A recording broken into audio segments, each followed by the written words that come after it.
Okay, guys, I'm going to try to reshoot this video short and, kind of piggyback off of some of the ideas that Styx has gone through. But I think I kind of take it in a different direction. Of course, if you look at this frame, it looks like he's bowing to Beelzebub or something, but in reality, he's just caught mid-motion. But he's going to explain cone theory.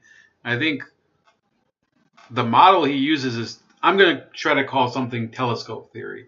And I'm not ripping him off. I'm just using some of his, the dynamics he's talking about in a different way. So the issue we're dealing with right now is the whole Patreon slash PayPal issue. All of these denial of services and copyrights and banning of Gavin McInnes and stuff like that. So I'll try to make this as brief as possible. But here he is. And up here you get both the commies and the alt-right, or like the Nazis or something. Like they're the same thing. And that's, of course, an age-old sort of way of looking at it. Before, you also have ring theory in a way that they literally meet. They're not a horseshoe. They quite literally connect. And then So he's kind of panning the idea of horseshoe theory, where you kind of say that the extremes on each side of the spectrum are in reality much more similar than they are different. you have sort of the outmoded style, a linear sort of thing going on before that, where they're like, oh, well, you've got right and then left. The Nazis here, the commies there. Here's various grades of whether they're more far right or far left or somewhere in the middle. Sort of the false centrism, because of course that can be authoritarian too. The convention or the establishment often is the most authoritarian. What is outside tends to be more libertarian in many ways. So I made a little diagram. Apologies for it not being necessarily.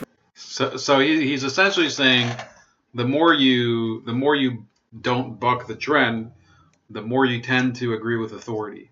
Greatly refined. Like I could have done something digitally and printed it out maybe, but I'm not going to bother.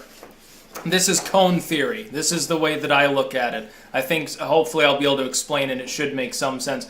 Oddly enough, I think that sometimes my picture on here is reversed, or it used to be at least, maybe with my old camera, so I'm not exactly sure, but you can actually read this, which is great. Here we've got anarchy. Anarchism is simply the absence of any sort of, it's not a state, there's no tribal council, it's not like an oligarchy, there's no king, anything like that. People are... So focus on this image, because this is where I kind of depart from, because Styx is talking about a different topic than I am. So he's talking about the difference between, authoritarianism and anarchy. And, as you go I think he's trying to say, as you go from the smallest point possible, you can see my cursor here, which is the individual, you end up you end up with a kind of a system of many parts authority. So you can take it for where it's worth. I'll post a link to his video on this, but I'm taking it in a different route. Okay, so what I'm talking about is each individual, they have a core value. That's the first lens and the first frame of their telescope.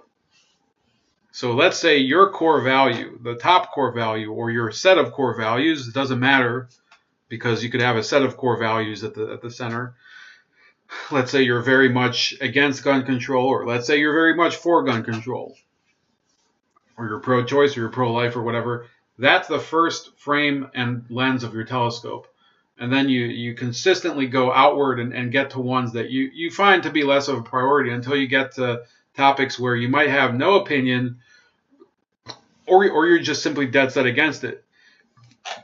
And for example, I would say that Social Security as a model is kind of, it's an idea that I find to be fallacious, and I don't really support it. But you still have to, the mainstream in America does believe in Social Security, because over the several generations, people have been conditioned to say, well, we're paying into it, we should be paid, we should we should get our money back. So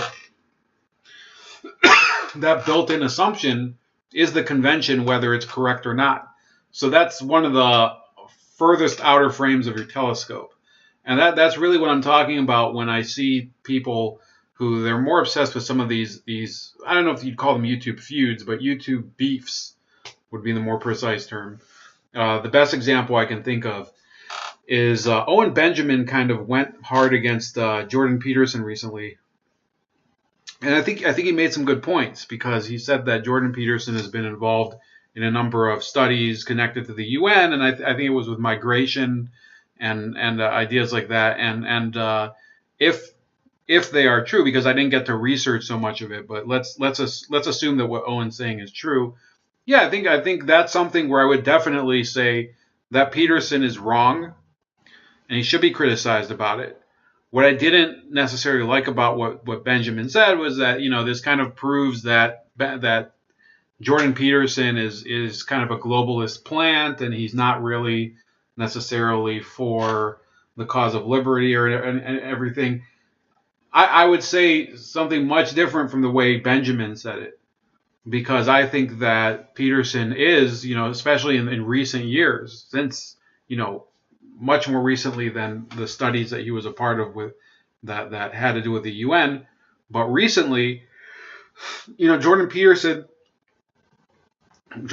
has been speaking up for freedom of speech. Jordan Peterson has been fighting against the growing liberal orthodoxy in a lot of these Western countries. Not even the liberal orthodoxy. It's beyond, because he would be considered, and he doesn't pretend to be otherwise, he considers himself to be a British liberal. He doesn't consider himself to be, a rock rib conservative or anything. It's not very, very common position in Canada anyway to be a hardcore conservative. It's actually the exception to the rule. So he is kind of a mainstream that's fighting against. There's a competing mainstream that's going towards progressivism, and then there's some people who are rejecting it. I believe he's one of the people who, in mainstream society, on the street, they are rebelling against the growing progressive orthodoxy. So he's on a different frame of the telescope from Owen Benjamin. So Owen Benjamin is lately, I believe he's linked up with the Alex Jones crew, which is okay, but you have to understand that Alex Jones isn't for everybody. And if you're closer to these issues of, for example, in his case, in the case of Owen Benjamin, he speaks out very, very stridently against pedophilia and exploitation and abuse of minors, which is it's a laudable position, and I think he does a lot of he does a lot of calling out in terms of people who are to blame for that.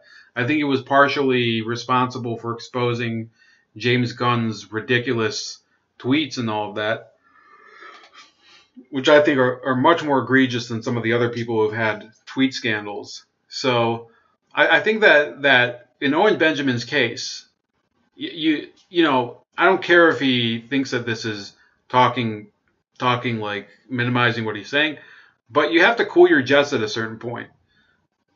Jordan Peterson is kind of he comes from a different set of values and information than Owen Benjamin has. So maybe one day they'll probably, it's conceivable that they would get to a closer position. But in the meantime, it doesn't really help to go and focus most of your energy on attacking another YouTube creator as opposed to more important fish. Okay, I think that there's plenty of other examples like that on YouTube. So I think that you should just be aware that if there's somebody that you see that you disagree with in many different ways, but at the same time they still stand for freedom of information and other core values that you can agree with, just accept that they might be on a different telescope frame and lens than the one that's at your core. It's simply pretty far from your core values and your core lens and frame. So at this juncture, I think the best way to support each other is to subscribe to channels or start your own channel. This is on CocoScope. Here's my Gab profile, BitChute. So I think all of you who watch this channel or who might have your own channels, create your own on these platforms. Let's start to fan out. Let's start to really show that we're not here to just accept what other people are forcing upon us. We're able to think independently. So please like this video, subscribe to this channel, subscribe to the other channels below in the description that are on the other platforms with me. And I hope that we can start really, just putting a dent in this whole conventional establishment that's kicking people off and threatening their livelihoods. Have a good night and enjoy the rest of your week starting today, Monday.